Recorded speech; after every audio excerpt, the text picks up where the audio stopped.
Hey there, everybody. I'm Faja. So, me and my buddy just finished going to watch Superman.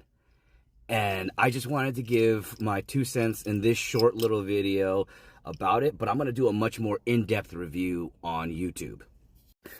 But let me start this off by saying I absolutely loved that movie. I will give it a 9 out of 10. Once again, I don't give perfect scores because there's no such thing as a perfect movie. But the movie overall, I am going to give a solid 9 out of 10. This was the Superman that I've been waiting for, that I've been hoping to see again.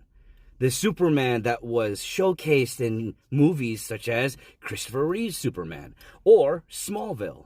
And it was great to see a Superman that wasn't a literal living personification of a deus ex machina. Because there's not much story to be told in a character that can't lose. It's just boring.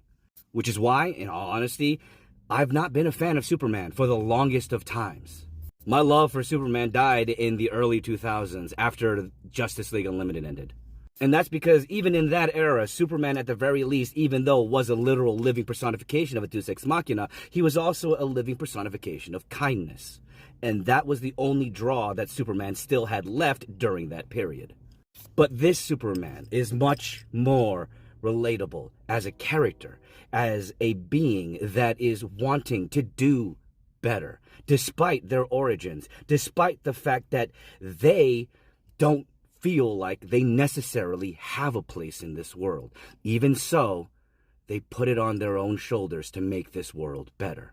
And that is a Superman that I grew up with, and a Superman that I will continue to enjoy and love.